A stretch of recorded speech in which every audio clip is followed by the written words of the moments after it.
I would love to welcome Rebecca Lloyd to the show. Thank you, Rebecca, for taking time to be with us today. How are you?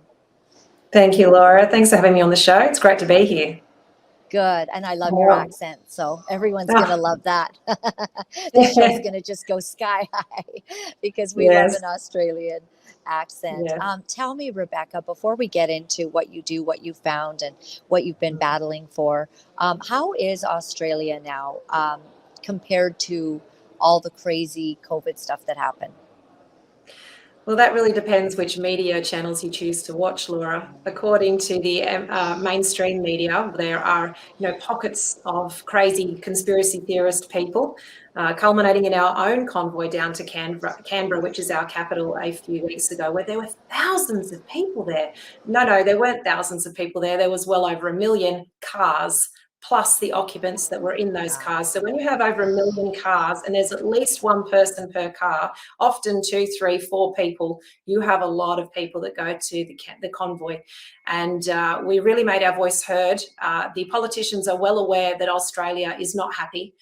We feel absolutely betrayed. We feel absolutely let down. We feel like we've been sold out. The mainstream media is certainly not reporting that. They're suppressing the number of deaths through to adverse reactions because we've been forced to give up our bodily autonomy, because never before has it become so apparent that the government controls the purse strings. They use our own tax dollars to control us, and it's an absolute travesty. So Australia is not in a good place, and those people that don't realise that are regrettably still asleep, but they're waking up. They keep moving the goalposts when it comes to the vaccines. So where two shots you were fully vaccinated and you're now under vaccinated and you'll have to go for a booster. Sorry about that. So people are now starting to say, well, I towed the line, I did what I was asked to do, and now you're changing the goalposts again. So no, we're not in a good place at all. Wow. See, I am so glad to hear that, because you're absolutely right. Like, the only thing that we would probably get here is, some sort of mainstream article or perspective. You need to dig deep in order to get the real truth. And so the global agenda then continues, I guess. And what happened? So the Fair Business Australia organization, that came about how?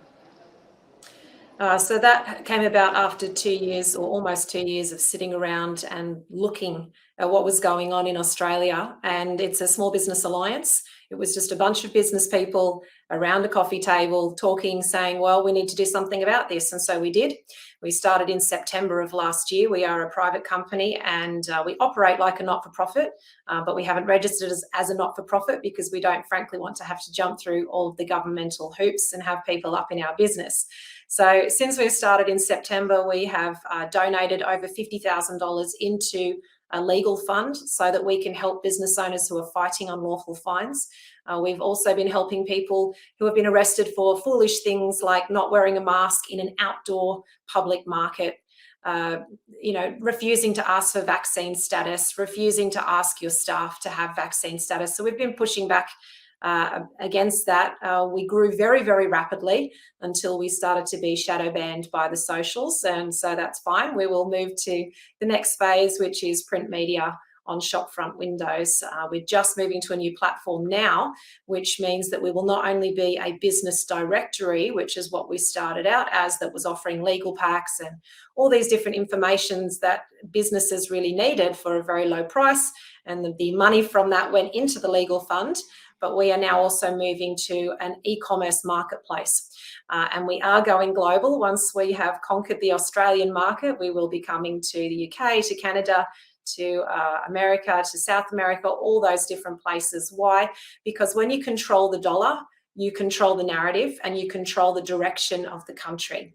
And for far too long, we've had a small elite group of very wicked, corrupt, greedy, horrible people that have been controlling good people that just want to have peace and raise their families in peace. And now we do have to band together, and we do have to take back control of the dollar.